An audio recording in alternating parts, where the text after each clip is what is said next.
저희가 지난주 금요일에는 이제 금요 기도회 시간을 가졌습니다. 그래서 한 달에 한 번씩 저희들이 이제 기도회를 이제 우리 형제자매님들과 이제 갖고 있는데 참으로 그 시간이 참 복이 되는 것 같습니다.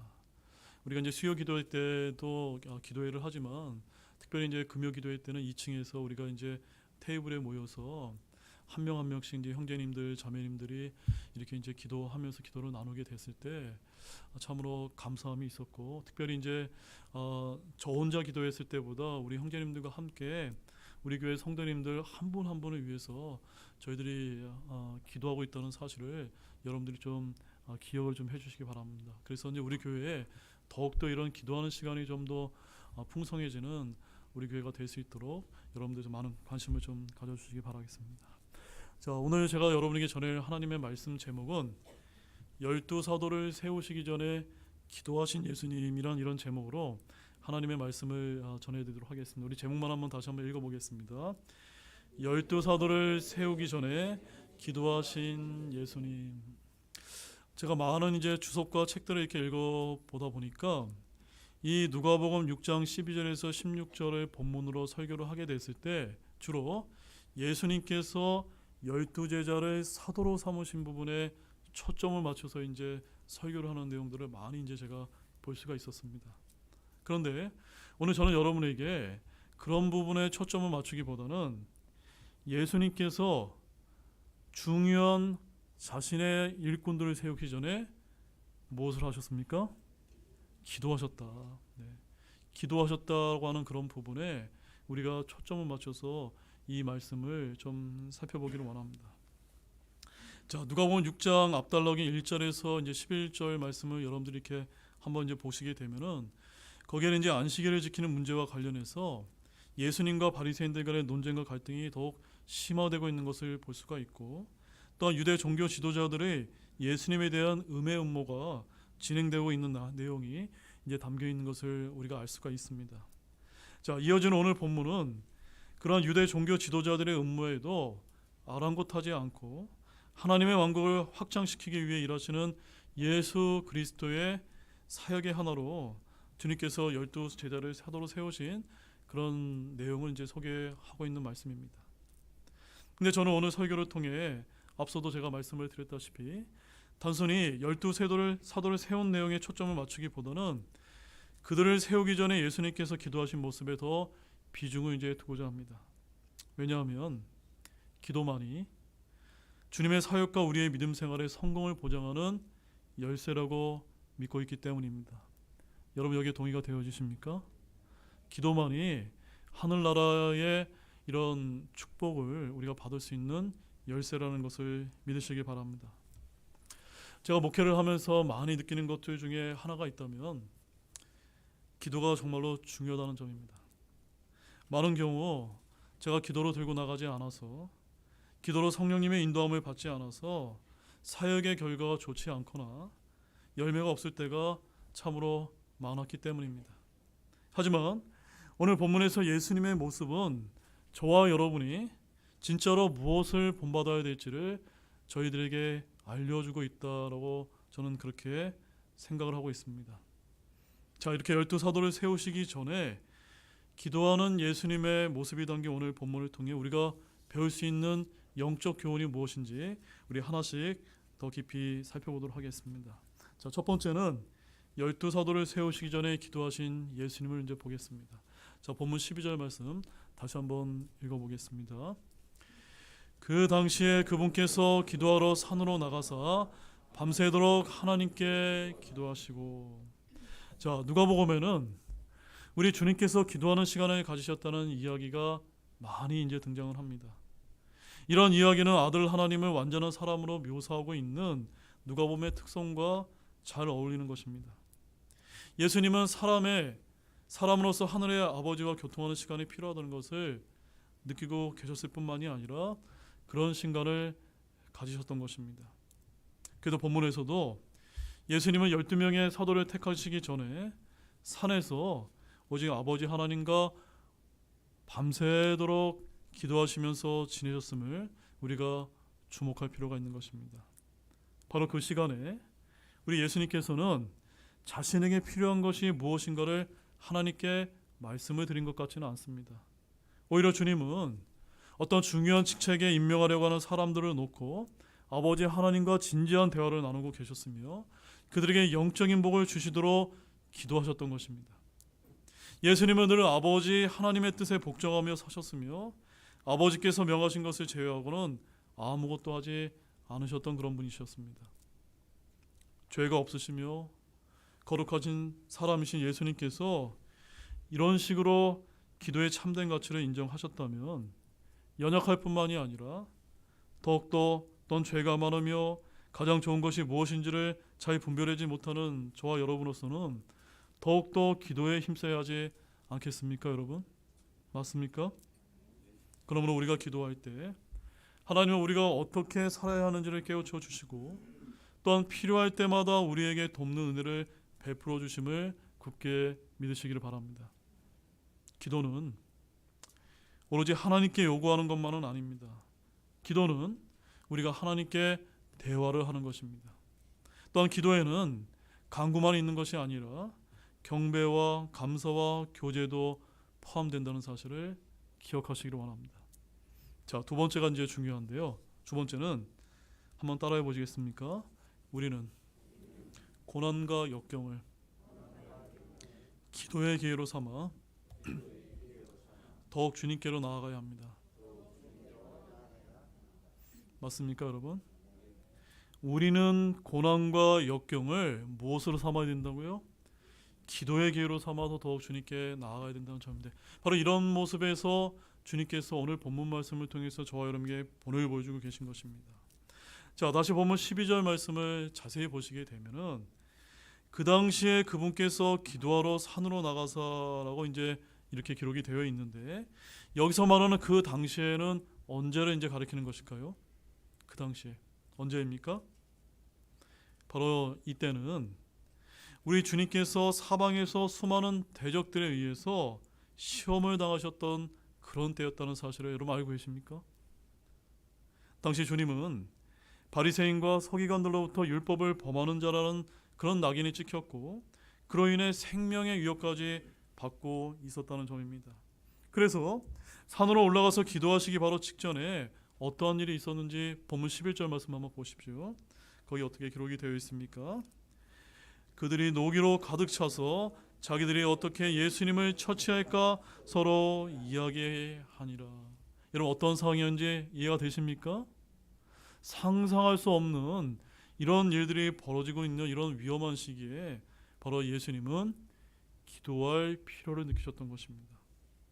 자, 사랑하는 여러분, 예수님께서 이렇게 하셨다면 바로 이런 상황 속에서 과연 예수님은 어떻게 하셨습니까? 우리처럼 걱정과 불안 속에서 안절부절 못하고 그런 모습을 보이고 계십니까?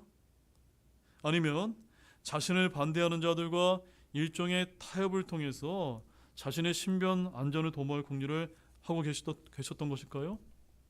모두가 아닙니다.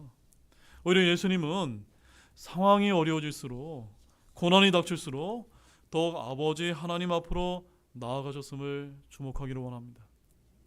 그리고 본문에서 보듯 자신의 지상 사역을 이유를 위해서 사도들을 세우실 결심을 하시고 먼저 기도하러 산으로 올라가셨던 것입니다.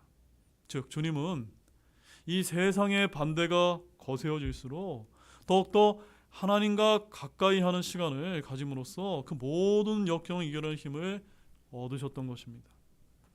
우리 시편 119편 71절 말씀을 한번 찾아보시길 원합니다.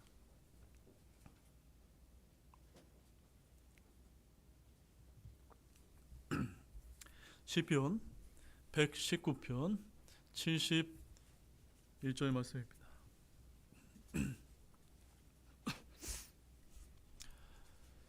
매우 귀중한 말씀입니다. 우리 함께 또 시편 119편 71절 큰 목소리 한번 읽어보겠습니다.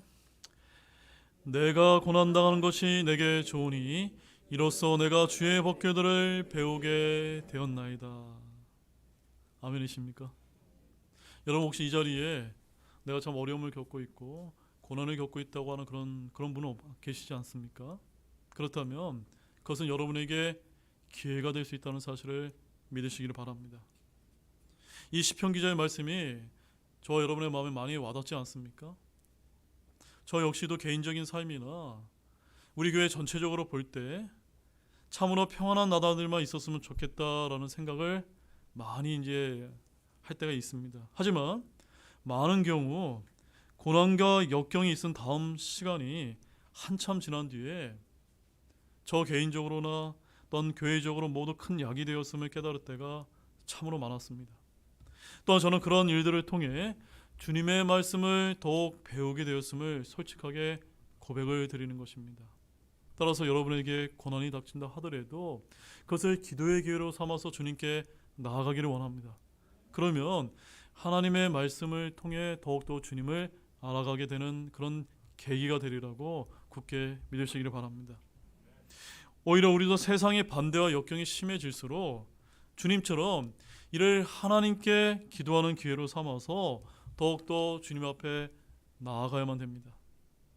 여러 가지 고난과 시험을 당할 때 이를 단지 방해와 장애로 보면서 걱정과 근심, 불안과 좌절 속에 주저앉아 있어서는 안 된다는 점입니다. 그 모든 고난을 하나님께로 더 가까이 나아가는 지렛대로 삼아서 더 큰 은혜를 체험하며 더 큰 역사를 일으키는 믿음의 용사, 기도의 용사가 되시는 모두가 되기를 진실로 소망합니다. 자, 세 번째는 모든 기도는 순종으로 완성되어야 된다는 점입니다. 자, 본문 13절 말씀 보십시오. 읽겠습니다. 날이 밝음에 그분께서 자기 제자들을 부르신 뒤 그들 중에서 12명을 택하여 그들을 또한 사도로 일컬으시니라. 자, 13절 말씀을 보면 예수님은 밤새도록 기도하신 후에 날이 밝음에 제자들을 부르셔서 특별히 12명을 택하여 사도로 세우신 그런 장면을 보게 됩니다. 이는 어찌 보면 매우 당연한 일로 보일 수 있습니다. 왜냐하면 주님께서 그토록 밤새도록 세우면서 기도하신 이유가 바로 이 사도들을 세우시기 위함이었기 때문입니다. 또 우리는 성경을 통해서 예수님께서 결코 모든 일을 자신의 뜻대로 행하지 아니하시고 언제나 아버지 하나님의 뜻대로 하셨음을 잘 알고 계실 것입니다. 자, 우리 요한복음 5장 30절 말씀 한번 찾아보시기 바랍니다. 요한복음 5장 30절 말씀입니다.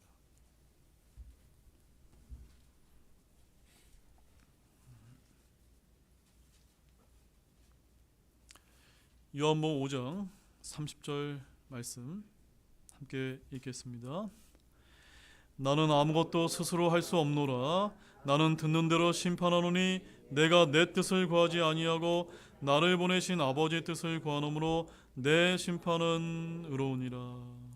이게 누구의 말씀입니까? 예수님의 말씀이지 않습니까? 예수님은 아무것도 스스로 하지 않으셨던 분입니다. 오직 아버지 하나님의 뜻만을 구하셨습니다. 이렇게 예수님께서는 사도들을 세우는 그 중대한 일에 있어서도 자신의 마음대로 행치 아니하시고 먼저 아버지의 뜻을 구하시기 위해서 밤새도록 기도하셨던 것입니다. 그러므로 우리는 예수님께서 기도하시는 그 순간에 아버지 하나님의 음성을 들으셨음을 충분히 짐작할 수가 있는 것입니다.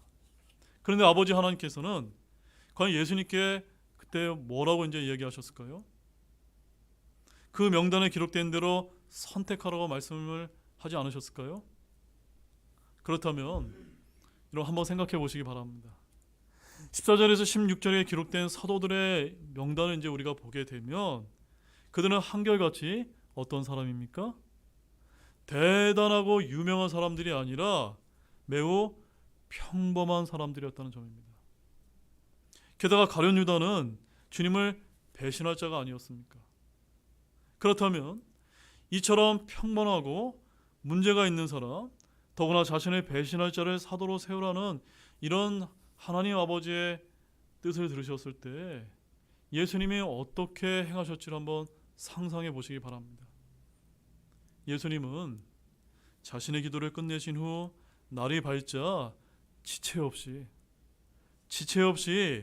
하나님 아버지의 말씀대로 무리들 가운데 12를 택하여 사도로 삼으시고 그들과 모든 삶을 같이 하셨다는 점입니다.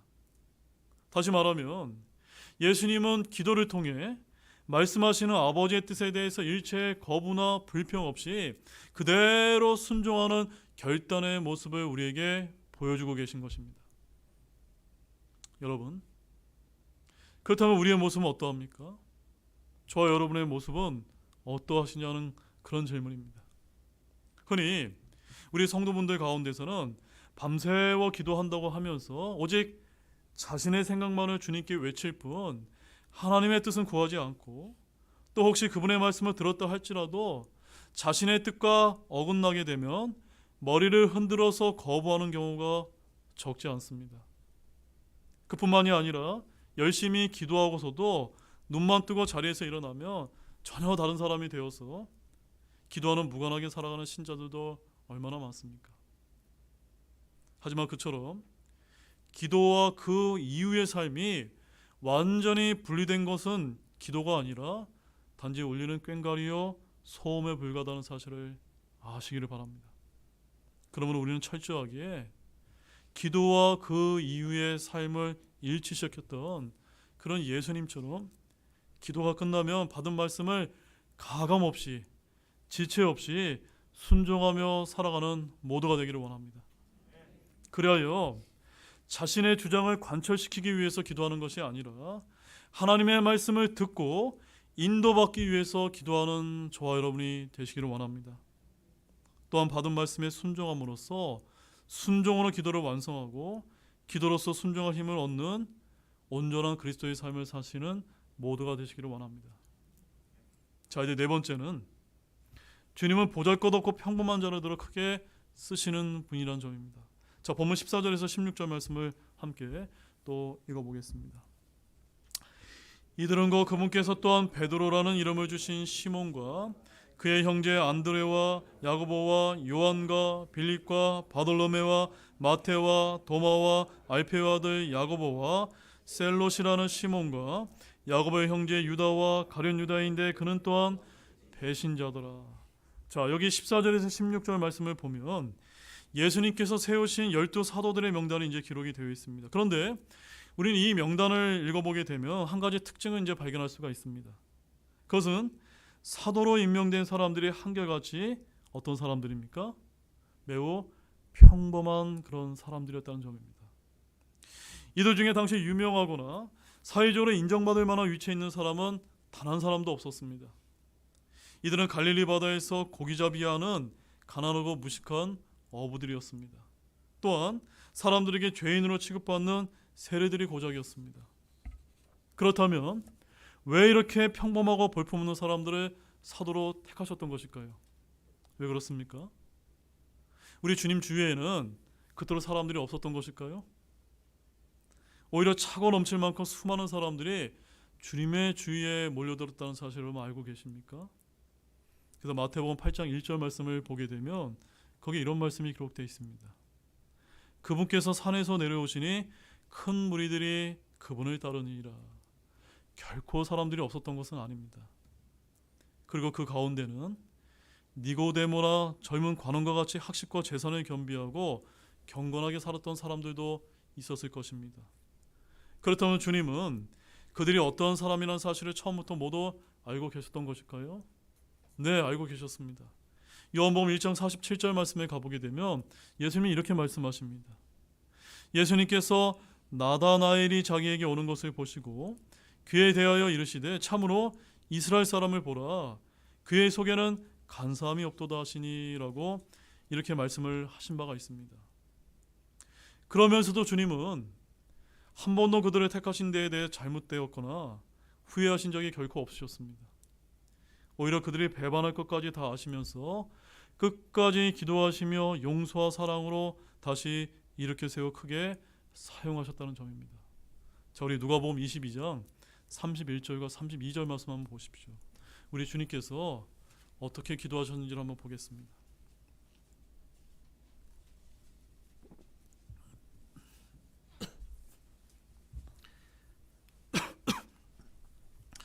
누가복음 22장 31절 32절 말씀입니다. 함께 읽겠습니다. 또 주께서 이르시되 시몬아 시몬아 보라, 사탄이 너희를 밀처럼 체질하려고 너희를 갖기 원하였으나 내가 너를 위해 내 믿음이 쇠하지 않도록 기도하였으니 너는 마음을 돌이킨 뒤에 내 형제들을 강하게 하라 하시니. 여러분, 바로 이 말씀에서 보신 것처럼 이것이 바로 우리 주님께서 일하시는 방법이라는 사실을 여러분 믿으시기 바랍니다. 하나님께서는 보잘것이 없고 평범한 자들로 크게 쓰시는 분이십니다. 그런데 왜 그런지 아십니까? 그것은 바로 저와 여러분을 하여금 자랑하지 못하게 또는 교만하지 못하게 하기 위함인 것입니다. 바로 하나님 자신의 능력과 영광만이 나타나기 위해서 이렇게 기도하셨다는 점입니다. 바로 믿음이 쇠하지 않도록 기도하셨다는 겁니다. 저도 이제 며칠 전에 우리 금요 기도회 때 우리 형제자매님과 함께 한 분 한 분 이제 이름을 이제 거명하면서 우리 형제 자매님들이 믿음이 쇠하지 않도록 주님처럼 기도하자라고 해서 우리가 기도했다는 것을 여러분 기억하시기를 원합니다. 고린도전서 1장 27절과 29절 말씀도 한번 찾아보시기 바랍니다. 고린도전서 1장 27절과 29절 말씀을 보면 왜 하나님께서 그런 평범한 자를 택하셨는지 우리가 또한 그 이유를 볼 수가 있습니다. 함께 읽겠습니다. 그러나 하나님께서 지혜로운 자들을 당하게 하시려고 세상의 어리석은 것들을 택하셨고 하나님께서 강력한 것들을 당하게 하시려고 세상의 약한 것들을 택하셨으며 하나님께서 있는 것들을 쓸모없게 하시려고 세상의 천한 것들과 멸시받는 것들과 참으로 없는 것들을 택하셨으니 이것은 어떤 육체도 자신 앞에서 자랑하지 못하게 하려 하십니다. 아멘이십니까? 여러분을 주님께서 여러분을 구원하신 것도 여러분이 잘나서가 아니라는 사실을 여러분 아시기를 바랍니다. 우리는 그 어느 누구 앞에서 우리의 믿음을 자랑할 것이 없습니다. 오직 우리는 누구만을 자랑해야 됩니까? 오직 주님만을 자랑하는 우리 등대교회 성도님들이 되시기를 원합니다. 따라서 여러분들 중에 스스로 자신은 보잘것없고 평범한 자라고 생각하는 그런 분이 계시다면 오늘 이 말씀을 잘 새겨 들으시기 바랍니다. 오히려 그것으로 인해 하나님께 크게 쓰임을 받을 수 있다는 사실을 굳게 믿으시고 주님 앞에 여러분 자신을 하나하나 준비시켜 나가는 모두가 되시기를 원합니다. 하나님은 언제나 특별한 일을 위해서 잘나고 대단한 사람이 아니라 평범하고 보잘것없는 사람을 부르신다는 사실을 믿으시기를 바랍니다. 자, 우리 마가복음 4장 31절과 32절 말씀도 한번 더 보시겠습니다.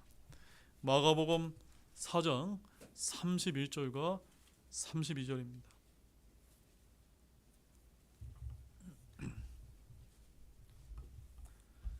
자, 여기에도 아주 굉장히 중요한 말씀이 이제 기록이 되어 있습니다. 마가복음 4장 31절 32절 한 목소리로 읽겠습니다. 그것은 마치 겨자씨 한 알과 같으니라. 땅에 뿌릴 때는 그것이 땅에 있는 모든 씨보다 작지만 뿌린 뒤에는 그것이 자라서 모든 채소들보다 크게 되며 큰 가지들을 내므로 공중의 날짐승들이 그것의 그늘 밑에 깃들이니라 하시니라. 여러분 겨자씨를 보신 적이 있습니까? 겨자씨는 너무나 작습니다.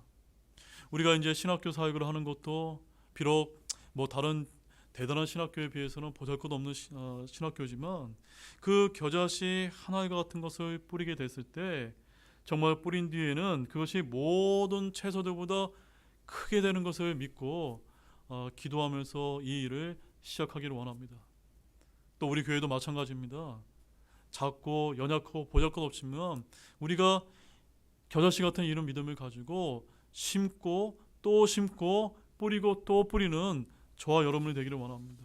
그것을 크게 만드신 건 오직 주님의 능력뿐이라는 사실을 아시기를 원합니다. 자, 이제 다섯 번째는 예수님께서 그렇게 밤새도록 기도하신 후에 세우신 12사도들이 어떤 사람이었는지를 이제 한 명 한 명씩 이제 자세히 살펴보기를 원합니다. 그래서 우리가 이제 이 성경에서 이 12사도들에 대해서 말하는 것을 우리가 주목해서 보게 되면 그들의 이름이 모두 흥미롭고 의미가 있다는 사실을 우리가 볼 수가 있습니다. 자, 먼저 사도라고 하는 말은 보내심을 받은 자라는 뜻으로 예수님께서는 12제자들을 둘씩 짝을 지어서 복음을 전하도록 파송한 것과 관련이 되어 있다는 것을 우리가 좀 이해할 필요가 있습니다. 자, 첫 번째로는 시몬 베드로와 그의 형제 안드레를 이제 좀 간단히 좀 보겠습니다. 자, 이 시몬 베드로와 형제 안드레는 매우 성급하기는 했지만 헌신적이었던 사람임을 우리가 알 수 있습니다. 특히 어부 시몬은 굉장히 아주 헌신적이었던 사람이었는데 예수님이 그를 베드로라고 이제 부르셨고, 그는 바위 같은 사람이었지만 한편으로는 매우 모순된 자였다는 사실을 우리가 기억할 것입니다. 이를테면 그는 모든 참된 그리스도인들이 그러하듯이 두 가지의 성품을 지니고 있었습니다. 베드로는 가끔씩 육신적인 성품을 가지고 행동을 했고 주를 3번이나 부인했던 자였지만 오순절날 성령 강림을 받은 이후에 진리를 위해 용감한 사람이 되었으며 마침내 나이가 들어서 순교를 당함으로써 자신의 삶을 입증했던 사람입니다.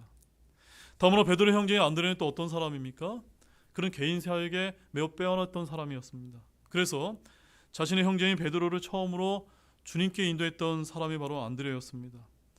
그러나 성경은 그의 후기 사역에 대해서는 자세히 언급을 하고 있지는 않지만 그가 언급되는 곳에서는 언제든지 보잘것없는 능력을 갖고서 다른 사람을 섬기는 사람으로 이렇게 기록되어 있다는 점입니다. 초대교회 기록에 따르면 그도 역시 십자가에 못 박혀 순교당한 것으로 알려지고 있습니다. 자, 두 번째는 야고보와 요한이라고 하는 사람입니다. 이들은 세베대의 아들들이라고 이제 불리고 있는데 이 사람도 직업이 무엇이었습니까? 마찬가지로 어부들이었다는 점입니다.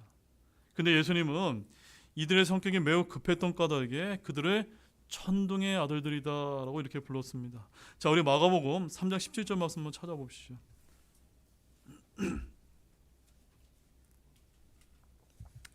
마가복음 3장 17절 말씀을 찾아보시면 거기 어떻게 기록이 되어 있습니까? 같이 한번 읽어보겠습니다.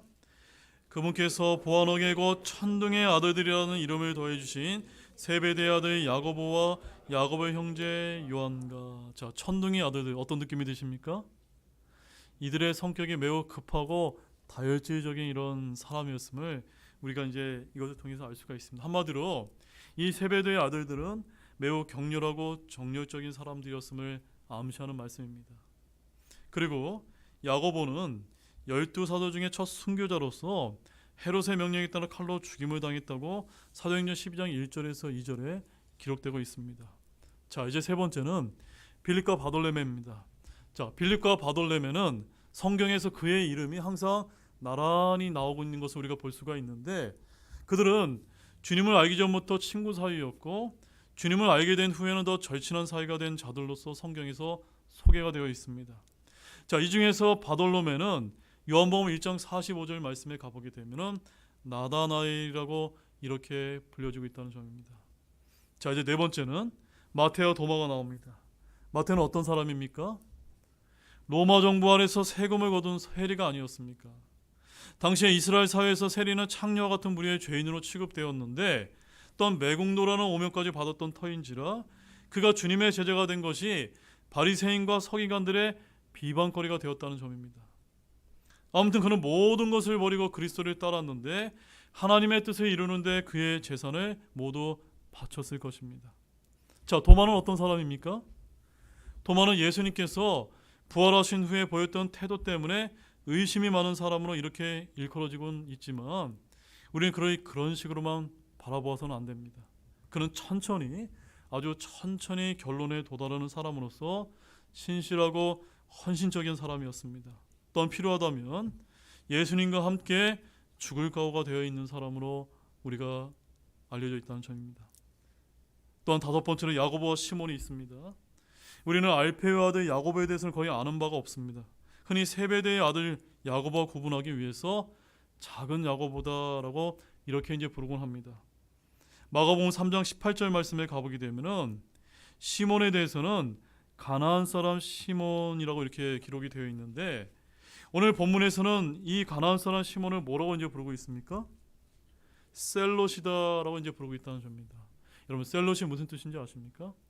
셀롯은 열광자다라는 이런 뜻인데 그가 당시 로마 통치에 극단적으로 반발했던 열심당원이었음을 표현하는 것 같습니다. 그러나 그는 예수님을 만난 이후에는 주님께 돌아와서 주님의 사랑스러운 제자가 되었다는 점입니다. 자, 이제 마지막으로 누가 있습니까? 야고보의 형제 유다와 가룟 유다가 이제 기록이 되어 있습니다. 자, 우리가 보는 이 본문 16절과 요한복음 14장 22절에만 언급되는 이름으로 가룟 유다와 구분하기 위해서 그의 이름 앞에 어떤 이제 이름이 삽입되어 있습니까? 야고보의 형제다라고 하는 그런 이름이 이제 기록이 되어 있는 것입니다. 바로 야고보의 형제 유다는 유다서로 알려진 서신의 저자일지도 모릅니다. 그러나 자기의 이름이 붙여진 서신을 썼던 야고보는 예루살렘 교회 감독이었고 그는 예수님의 동생으로 알려지고 있는 것 같습니다. 자, 이 이유는 다른 복음서에는 별명이 다데오라고 이제 일컬어지고 있기 때문입니다. 자, 마태복음 10장 3절 말씀을 한번 찾아보시기 바랍니다. 마태복음 10장 3절 말씀입니다.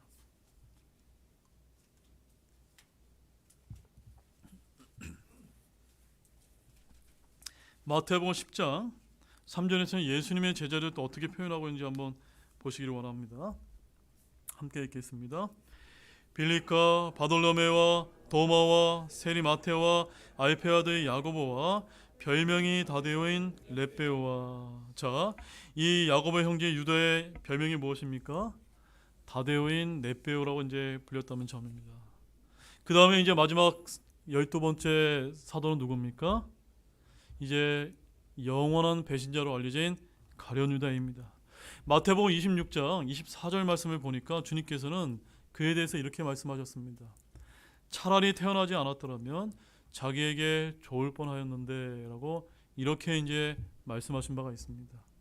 그의 이름에 붙여진 이 가롯이라고 하는 것은 영어로 보게 되면 이스카리옷이라고 하는 의미로 이제 기록이 되어 있는데, 여기 이스카리옷이라는 것은 일반적으로 여호수아기 15장 25절 말씀에 가보게 되면 그리옷이라고 하는 이제 지명이 나옵니다. 이제 이 그리옷이라고 하는 것은 유대 지역의 도시들 중에 하나로 이제 알려져 있기 때문에 이 12제자들 중에서 유일하게 유대 사람이었음이 틀림없다는 사실을 알려주고 있는 것입니다. 자, 이것이 뭘 뜻하냐면 그는 12제자들 중에 가장 많이 배운 사람이었다는 것을 나타내 주는 것입니다. 또한 주님의 신임을 받아서 회개의 일을 맡기도 했지만 그의 책임에 충실했습니까? 안 했습니까? 그의 일에 충실하지 않았습니다. 은 30개에 자신의 스승을 팔지 않았습니까? 자, 그런데 오늘날 사람들은 왜 예수님께서 그런 가룟 유다를 택하셨으며 그는 실제로 예수님과 어떤 관계에 있습니까? 라고 이렇게 이제 묻곤 합니다. 왜 그럴까요, 여러분? 그 이유는 바로 주님께서는 자신의 신앙을 고백하며 충성을 다하겠다고 다짐하는 사람들을 그저 받아들여서 그들에게 그 고백의 참 모습을 드러날 기회를 이제 주시는 것입니다. 한마디로 일할 기회를 이제 주시는 것입니다. 그러나 이스라엘 많은 사람과 같이 가룟 유다 역시도 권능을 떨치며 세워지는 하나님의 왕국을 추구하였으며 그 당시에는 신실하게 사람이신 예수님을 따르는 것처럼 보였습니다. 하지만 그는 제자들로 이루어진 작은 무리의 회개를 임명을 받았으면서서 신임을 받았음에도 본질적으로 그는 정직하지 못한 일을 했다는 점입니다. 자, 요한복음 12장 6절 말씀만 찾아보십시오. 요한복음 6장 12장 6절 말씀입니다. 요한복음 12장 6절에 이 마지막 12번째 제자 가룟 유다의 본 모습을 이제 볼 수가 있습니다. 요한복음 12장 6절 말씀입니다. 함께 읽겠습니다. 그가 이렇게 말한 것은 가난한 자들의 염려에서가 아니라 그가 도둑이며 가방을 맡아 그 안에 든 것을 가져갔기 때문이더라. 가룟 유다가 어떤 사람입니까? 예, 돈만 밝히는 매우 부정직한 사람이었다는 점입니다. 그래서 예수님은 결국 그를 뭐라고 부르신지 아십니까? 요한복음 6장 70절 말씀에 주님께서는 바로 이 가룟 유다를 마귀다라고 이렇게 이제 부르셨다는 점입니다. 바로 이것은 단순히 믿음을 고백하는 것과 구원을 참으로 소유하는 것을 혼동할 위험성에 대한 하나의 경고하는 사실을 여러분 또한 아시기를 원합니다. 자, 이렇게 우리가 이런 12제자들, 12사도들을 세우신 이런 이름들을 이제 한 명 한 명씩 살펴보면서 저와 여러분이 많은 이제 교훈을 배우게 되는 것 같습니다. 바로 그들의 미덕을 배우고 그들의 잘못을 피하는 것이 저와 여러분의 몫이 되시기를 원합니다. 이제 결론의 말씀을 드리겠습니다. 오늘 저와 여러분은 예수님께서 사역을 위해서 사도를 세우시기 전에 기도하셨던 그런 모습을 집중적으로 이제 살펴보았습니다. 바로 주님께서 기도하신 후 세웠던 12사도들에 대해서 한 명 한 명씩 저와 여러분이 자세하게 이제 살펴보았는데, 여러분 오늘 말씀에서 어떤 부분이 마음에 와 나오셨습니까? 저는 그런 평범하고 문제가 있어 보이는 제자들을 사도로 세우시기 위해 주님께서 기도하신 모습에서 매우 귀중한 교훈을 얻으셨을 것이라 그렇게 믿습니다. 그렇게 기도하셨기 때문에 비록 가룟 유다는 아니었지만 나머지 11명의 사도들은 하나님의 왕국의 기초를 세우는데 귀하게 쓰임받았음을 결코 잊지 아니하시기를 바랍니다. 혹여 여러분에게 삶에서 고난과 역경이 있다 하더라도 그것을 기도의 기회로 삼아서 주님처럼 더욱더 주님께 나가시는 모두가 되시기를 주님의 이름으로 간절히 축원합니다. 우리 기도하시겠습니다. 다 같이 일어나시겠습니다.